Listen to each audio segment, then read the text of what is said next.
Do you have an idea that keeps you up at night? You're so excited about it, you know it's amazing and you know that you're meant to do it, but you still haven't taken any action to get things moving? Let's talk about how to get started even when you're scared.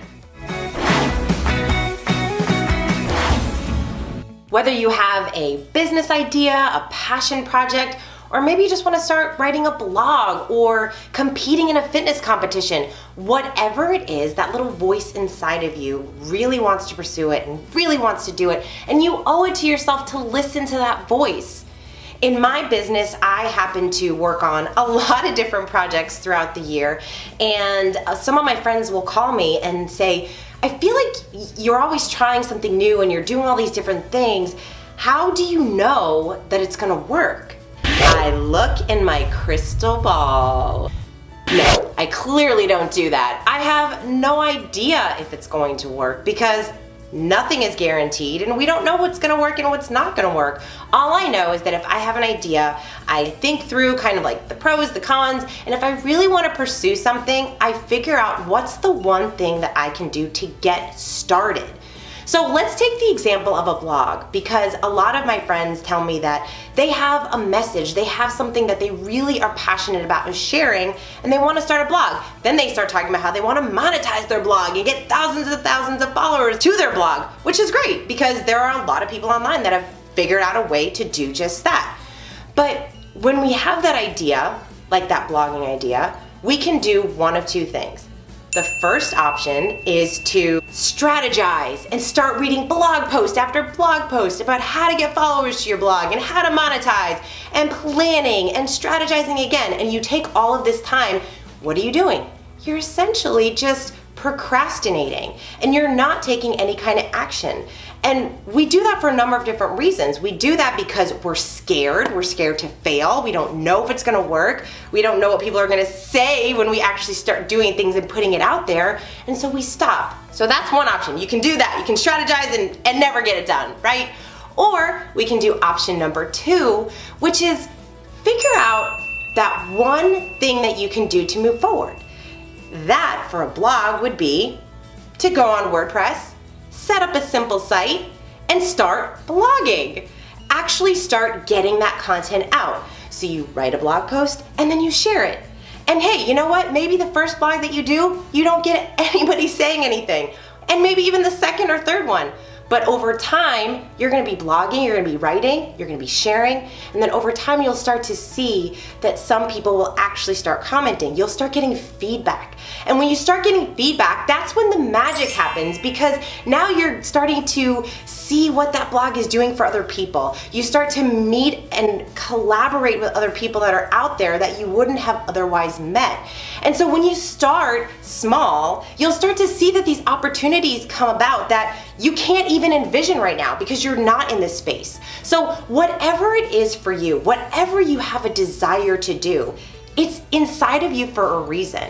And even though we can do that first option of kind of overthinking and overanalyzing, I encourage you, instead of doing that, to just take that first step.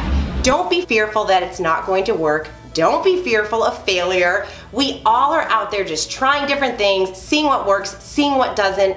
And again, unless you get started, these other opportunities will never show themselves. One of my favorite entrepreneurs is Seth Godin. He said the only thing worse than starting and failing is not starting something. Think about it. We get to reframe the conversations that are taking place in our head. So instead of thinking, I'm scared to start, I don't know if I'm gonna fail, I don't know if this is going to work, we get to say, I'm gonna try. I'm gonna take these small baby steps and try, and opportunities are going to open up for me, things that right now I can't even imagine.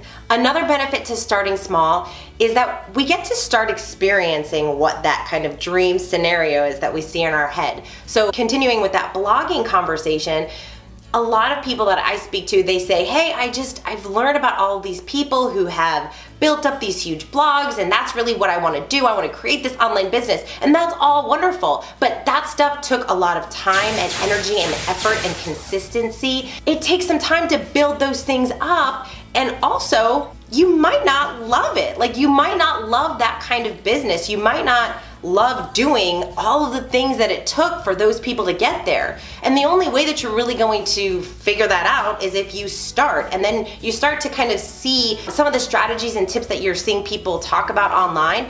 It'll make a lot more sense when you're actually doing the work and you're actually in it. So at the end of the day, we have to do the work, you have to put in the work, and from there, we'll really start to be able to piece things together and truly continue to baby step things and watch your idea completely grow. And again, one of the most exciting things is when you have this vision in your head, you have this idea of what something's gonna look like, and throughout the journey, throughout the process, you've created something new, or you have a different idea because you've stumbled upon a new resource or a new idea that you, again, never would have even envisioned because you didn't know it even existed. So that's why I love encouraging people to just start small. Whatever that dream is, whatever that desire is that you have, there is no reason that you shouldn't start. We have so many resources right at our fingertips, things that we can do on social media. If you want to start some kind of a business, we can get so much feedback. There's just no reason to not start and pursue that passion, that idea that you truly want, that you know that you are meant to do. Okay, I know you're super excited to start right now, but before you go, don't forget to subscribe to my channel for more tips to inspire you to take action and enhance your business and life. I would love to hear from you. What do you do when that little voice in your head says you can't or you shouldn't be doing something, or you're fearful of failure?